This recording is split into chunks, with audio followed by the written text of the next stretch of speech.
Baik, Assalamualaikum warahmatullahi wabarakatuh. Perkenalkan, nama saya Deddy Setiadi dengan NRP 2042221030 dari kelas 5B. Di mata kuliah ini saya akan jelaskan mengenai bagaimana SOP untuk menggerakkan motor 3 fase dengan variasi frekuensi 10 Hz, 20 Hz, 25, 30, 40 hingga 50 Hz. Nah, dari percobaan praktikum ini menggunakan sistem kontrol motor 3 fase berbasis variabel frekuensi drive atau VFD, terdapat beberapa prosedur yang harus dilakukan secara sistematis dan berurutan dari memvariasikan tersebut. Yang pertama adalah persiapan atau peralatan dan keselamatan, yaitu menggunakan alat pelindung diri seperti sandal dan sarung tangan. Kedua, hubungkan sumber listrik dengan steker dan mengoperasikan panel kontrol. Yang ketiga, lakukan pengecekan grounding serta pastikan perangkat keselamatan seperti saklar atau pemutus arus circuit breaker dalam kondisi aman.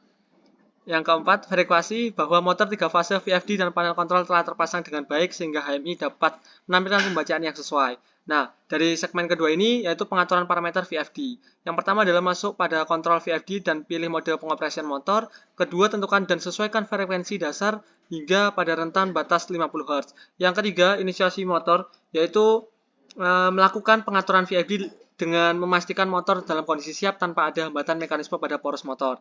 Yang kedua, atur frekuensi awal 10 Hz dan melakukan pengamatan terhadap peningkatan kecepatan motor. Yang keempat adalah melakukan variasi atau frekuensi terhadap pengumpulan data. Yang pertama yaitu menaikkan frekuensi VFD ke nilai berikutnya 20 Hz sampai 50 Hz. Yang selanjutnya pada setiap perubahan frekuensi kita mencatat respon motor terhadap kecepatan, tegangan per fase input motor, RPM, frekuensi input motor, serta arus input motor. Nah, setelah itu, setelah mencapai titik tertinggi 50 Hz, nantinya diturunkan kembali ke 10 Hz untuk menguji kestabilan dan respon motor saat ketepatan diturunkan. Nah, yang keempat, penutup dan percobaan. Setelah semua variasi frekuensi dicoba, matikan motor dan VFD dengan cara yang benar untuk menghindari kerusakan pada sistem.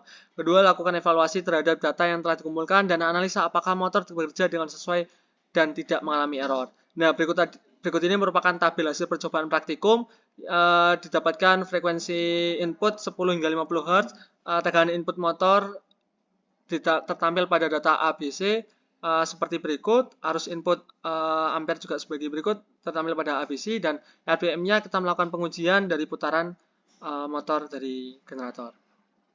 Nah, ini merupakan tampilan dari drawing sketch-nya dari motor masuk ke VFD, terus dapat suplai dari PSU, terus dapat relay, LCD, dan terkontrol pada ESP. Nah, di sini juga menggunakan sensor sebagai putaran kecepatan dan mengkonversi dari tegangan dan arus yang didapatkan tadi. Oke, sekian dari saya. Wassalamualaikum warahmatullahi wabarakatuh.